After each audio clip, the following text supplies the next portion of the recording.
We're very lucky to have with us live in the studios this morning, Jonah Raskin.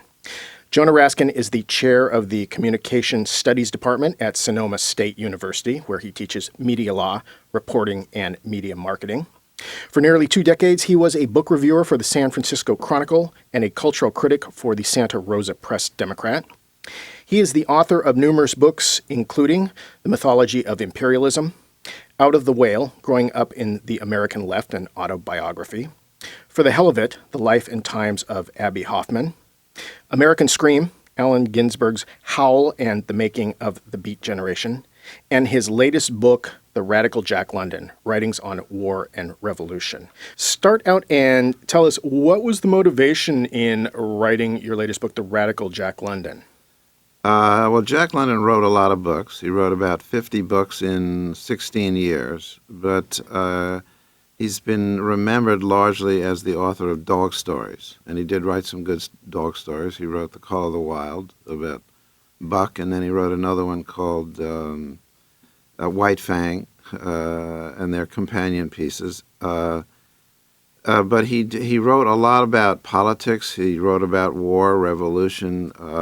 He wrote a book called The Iron Heel that was published in 1908. That was about the coming of a dictatorship to the United States, and it's about a civil war that takes place, and it's a futuristic novel. And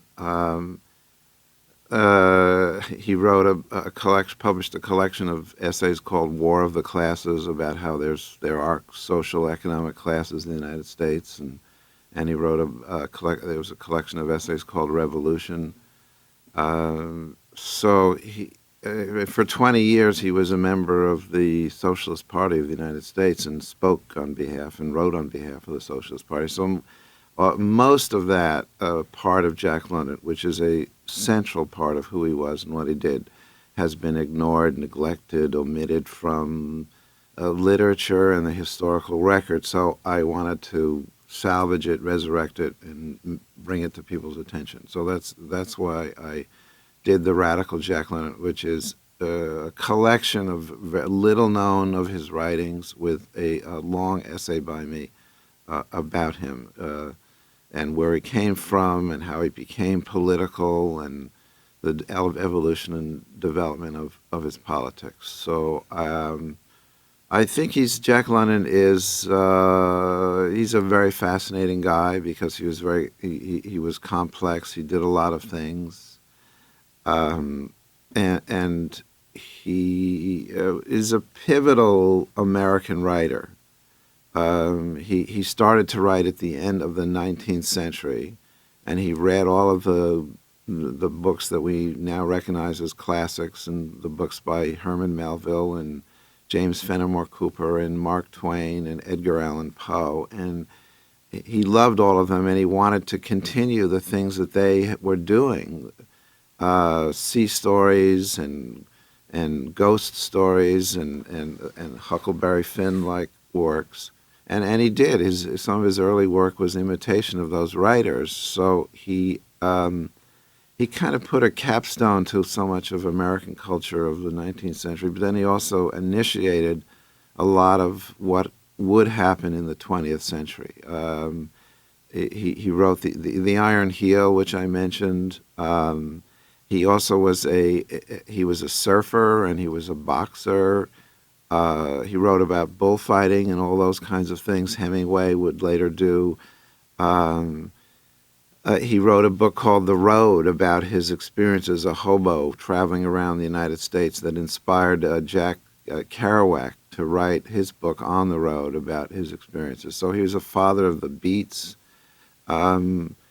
And he was also in the 60s. There was a student radical organization called Students for a Democratic Society, SDS, and Jack London and Upton Sinclair created the grandfather organization of SDS. It was called the Intercollegiate Socialist Society in 1906, and Jack went around talking on college campuses to students and urging them to read socialist books, to become politically active. So Yeah, I would say in the '60s that we would say it has to be relevant, and I think that Jack London is still relevant today and worth reading. And I mean, right now I'm rereading one of his novels that's called The Valley of the Moon, and it's a great love story, and it's a love story that's set against the backdrop of strikes and clashes between the workers and the militia that's called in, and it's really, really well done. It's an excellent book. If people want to read one Jack London book this year, I would say read The Valley of the Moon. It's so alive. So, talk about some of his writings that specifically focus on war and revolution. Yes, well, he has a short story that's called War. And it doesn't specify what war it is, and it could be almost any war. And it's about it could be the Civil War, the U.S. Civil War. It's about the main character is a scout. He's sent out to see if he can reconnoiter the enemy and see where they are. And so he's on horseback, and he has a gun and a rifle, and he does see an enemy soldier, and he could shoot him and kill him, and he doesn't. He rides off, and the next day the enemy soldier has the opportunity to kill him and does kill him, the same soldier that he has seen. So it's and he kills him at a great distance because he has this sort of high-powered long-range rifle. And so London he was very aware of the ways that technology had changed war in the 20th century. In the 1904, he went to Japan and Korea for William Randolph Hearst, was kind of like the Rupert Murdoch of his day, who had this media empire. He went to cover the war between Japan and Russia. And he had the same kind of experiences that reporters would have in the first Gulf War, and then also in the invasion and occupation of Iraq, where they were not allowed to move around. They were put in embedded in one particular place, and where their stories were censored. So he had this experience of censorship of war reporters by people in the government, and also the ways that technology, it was no longer like one soldier facing another soldier like up close, but these sort of weapons of destruction from far off that were sort of wiping out regiments and destroying civilian populations. So the short story War is it's very gripping, and then I would also say that the essay called Revolution. Now that he first gave that as a talk, as a lecture, and he started giving that to students at the University of California at Berkeley in January of 1905, and he traveled across the country that whole year giving this talk, and he ended up at Harvard and at Yale, and he had people. He talked to tens of thousands of people, and so Jack London evolved politically. He started out as believing that people should vote for Socialist Party candidates, go to the polls, and he himself ran for mayor of Oakland twice, in 1901 and 1904. And he got radicalized, some by developments of the time and into things that were happening internationally, and came to believe that it wasn't going to happen peacefully. The kinds of changes that he wanted to happen were not going to happen peacefully because, well, he would when he was traveling around the United States in 1905, and was giving his speech.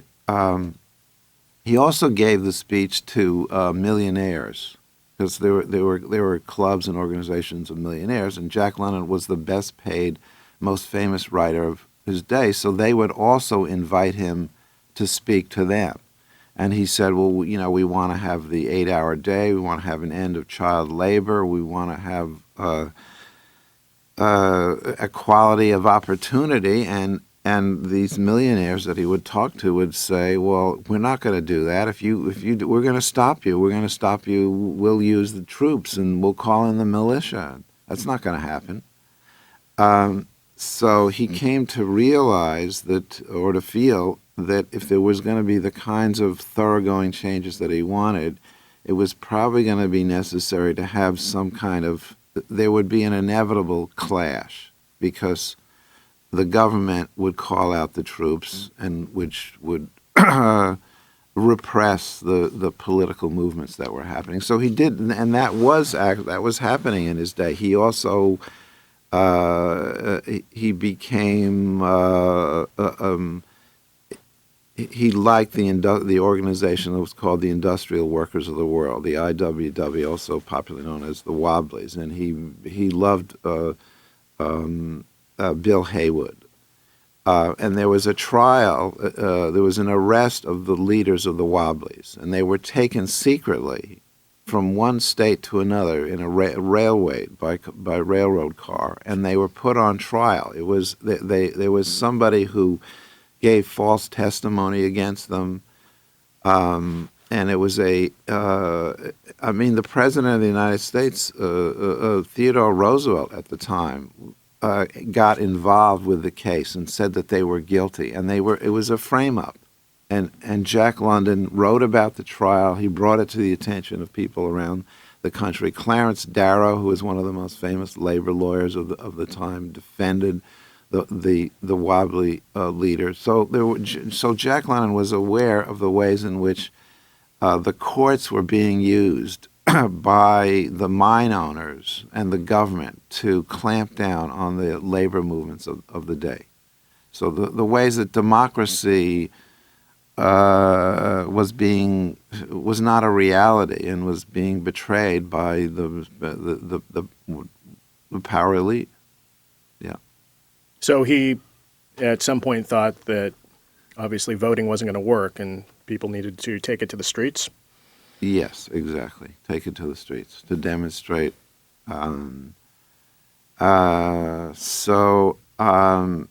He did become disillusioned. And shortly before he died, he resigned from the Socialist Party. So he in a lot of ways, Jack London, he's also interesting, politically he's interesting, and he's also interesting in terms of his personal life. So I would say that today, if he was alive, he would probably be described as bipolar because he had these incredible mood swings. I mean, he was manic. He could be really manic. I mean, writing 50 books in 16 years, you have to be really energized and he would be very optimistic and about anything is possible. Human beings can change the world, and we can make the world a better place. And then at other times he would say he would get really depressed, and his own diagnosis of himself, he said, I have morbid anxiety, I have this sort of long sickness, I have the blues. He felt really alone and isolated for much of his life, and he became a socialist partially because he liked the political ideas, but also the Socialist Party gave him a home, it gave him a family, a sense of belonging. Because he'd grown up and he felt like he was an orphan. His own parents didn't want him. His mother gave him to an African American woman in Oakland to be raised, and so his foster mother was the only real person in his life as a young person who loved him. His own mother didn't love him. His biological father didn't want to have anything to do with him. So yeah, he had this powerful, yes, this tremendous sense of loneliness and socialism and the Socialist Party gave him the sense of belonging and writing for a cause, and that was really important to him. I mean, there's a lot of really good Jack London. I mentioned The Road, and so I also recommend that book about his travels as a hobo, seeing America from the point of view of people who are down and out, who are homeless, who don't have jobs, unemployed, and then he also. When he was traveling across the country as a hobo, he was arrested and put in jail, and he wrote about his jail experiences in The Road. And he also went to England at the start of the 20th century, and he was there for the coronation of King Edward. And so he describes the pomp and the ceremony of the coronation and the British Empire, and then the British working class people who are living in poverty in the slums, and this great contrast. And in order to do that story, he changed his name, he changed his appearance, he blended in with the people who were living in poverty. So he was also one of the fathers of what became known as the New Journalism, in writing. Living the story that he was writing about, and not coming in just as the observer to ask questions, but really getting the feel of what life was like for these people in London. And what book was that in? That's called The People of the Abyss, and so all these books are in paperback. People can go online and get them, and there's and all the books that I've been talking about, I have excerpts from them in my collection, The Radical Jack London, so people can get a taste of Jack London. And each one of the excerpts from London's work has a mini essay by me about how setting up each one of those stories, and how he came to write them, what they mean, how they were received. So I think those are helpful for an introduction to Jack London. I think The Radical Jack London is a real good introduction to Jack London, and I'm really proud of it. Yeah. Do you think back in the early 1900s, was that when socialism was at its peak here in the U.S.? It was growing, and that was a time when Eugene Victor Debs was running for the presidency of the United States, and I believe it was in 1920 when he was in jail, where over 1 million people voted for Debs when he was running for president. So that was also, Jack London was born in 1876. He died in 1916 at the age of 40. He was still a young man. I mean, and he burned himself up and burned himself out, and so he was aware of. So when he was dying was at the time when communism, modern communism, was getting going, and some of the people who've written about London have said that, well, if he had lived, it's very possible that he would have become a communist and joined the Communist Party. That is possible. He knew there was a revolution in 1905 that he was aware of and wrote about that was brutally suppressed by the Tsar and the troops, and he was instrumental and helped to give aid to Russians who were injured, arrested, and jailed. And so he was following political events that happened in Russia. And so Just as Jack London was dying, there was another American by the name of John Reed who came along and who had written about the Mexican Revolution, insurgent Mexico, and went to Russia and wrote about the Russian Revolution, and that was called 10 Days That Shook the World. So I would say that John Reed was carrying on one of the legacies or one of the traditions of Jack London. Um, in the 30s, he was Jack London was popular and read in the 1930s in this country because it was a time of labor agitation and a working class power and resurgence, and people looked back at Jack London as one of the fathers of what was called proletarian literature, one of the fathers of working class literature. And he did. He knew what working class life was like, and he wrote about it really well. There's a short story in my collection that's called The Apostate, that's based on his own experience as a boy working in factories. And so when he talked about child labor and underage kids working in factories, he was drawing upon his own experience. Yeah. So people in the 30s were still aware of what we would call today some of his more radical writings, yet Yes. today in our schools, he's the guy who writes about dogs. How did that focus on his writings get changed over time? Well, it was partially the doing of the Cold War and McCarthyism,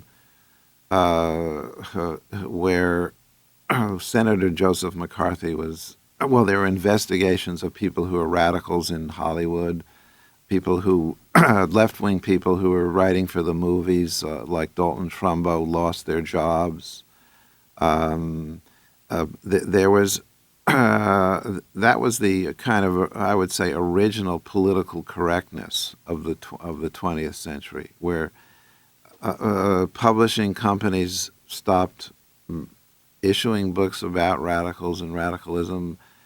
People who working in TV and radio lost their jobs. So there was this real, in the 50s, and beginning a little bit earlier in the 40s and 50s, and there was this a blacklisting of writers and excluding radical writers and radical books from the curriculum in colleges, because if teachers who would teach Jack London's radical books, they would be ostracized, and they wouldn't get tenure, and so it took the 60s for people to come rediscover some of these radical books by Jack London. Yeah, the political upheavals of the 60s, people said, well, one of the things that does happen in the United States is there's this kind of political amnesia where people forget that we do have a tradition of radicalism and protest and upheaval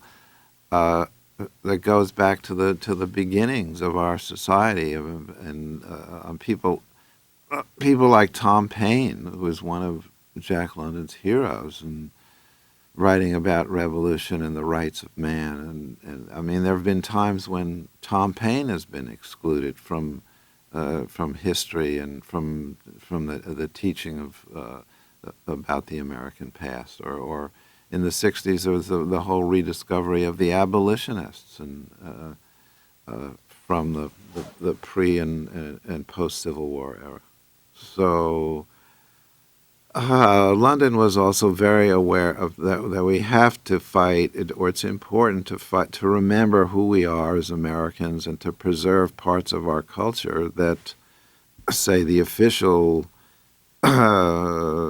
arbiters of taste and history often exclude from the history books. Yeah. I would say from your writings, I mean, that qualifies you as being a historian. What's your take on where we are, where this country is currently with this recent presidential election? Do you anticipate any real change on the horizon? Well, I think that if there is going to be, there will be changes, yes. The question is, will they be changed? Who will the changes benefit? I mean, the world is changing very rapidly. the people have liked to. A lot of people have liked to think that that they're in control. I mean, I think that one of the things that the Bush years have shown is that the people of wealth and power, the world has gotten totally out of their control. I mean, they thought that they were what they thought they were doing in Iraq and what they thought they were doing to the economy was totally blind and destructive to the country as a whole. So I have heard people say that to look and expect that Obama himself and the people around him are going to make the changes. I don't think that that's going to happen. I think that the only way there's really going to be changes if all of us, all of the people who elected Obama and canvassed and talked and organized and protested, all of us continue to be active and not to surrender our inalienable political right to participate. I mean, democracy only happens if people take on the responsibility of being active political persons. If as soon as you give it up and you say, well, okay, the other people are going to do it, well, then you no longer have democracy. So wherever people are and whatever they feel is appropriate needs to continue. And certainly looking at the headline today, Boeing to slash 4,500 jobs. Those are the kind of stories that we've been seeing week after week, month after month now for a couple of years. I'm sorry to say I don't want to see it happening, but I think that there's going to be more stories like that. So I believe there's going to be more people out of work. There's going to be people who are going to be there are more families who are hungrier, who are losing their homes. So I do think that there needs to be, one of the national news magazines had a cover after Obama was elected where they depicted him as FDR, as Roosevelt. And the government is going to have to step in and help working class people in similar ways that the Roosevelt administration helped people in the 1930s with putting people to work, building, our infrastructure. We know that all of our highways, our roads, our schools need improvement. The government is going to have to put money there. The government is going to have to help ordinary working class people and not just the fat cats at the top, not just bail out those people. So I would say that all of us need to raise our voices and demand that happen, and not expect that everything that we need is just going to be given to us. Raise our voices, yes. We are talking with Jonah Raskin. He is the author of the radical Jack London Writings on War and Revolution. And one of the reasons you are in Seattle is you're researching your next book, and I wonder if you can very briefly tell us about that.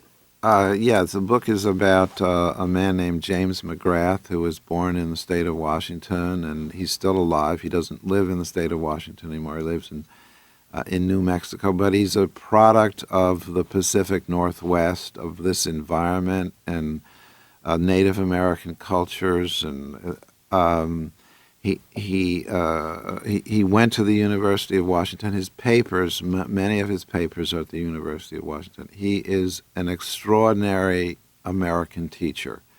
He deserves to be.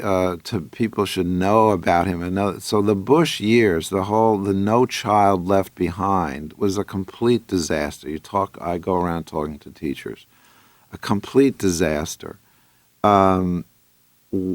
We're in a position now to make changes in education so that students are really learning, and we're not just testing students. We're really giving them information. We're empowering them, And we don't have to completely reinvent the wheel of education. We can look to people like James McGrath, who for decades in the public school system in Washington and around the country and around the world, we're doing things. We're really creating valid, creative, wonderful educational policy. So it's a book about this man and what he means for us, to us today. Yes. All right. Well, with that, we're out of time. I want to thank you very much for spending time with us this morning. Thanks, Mike.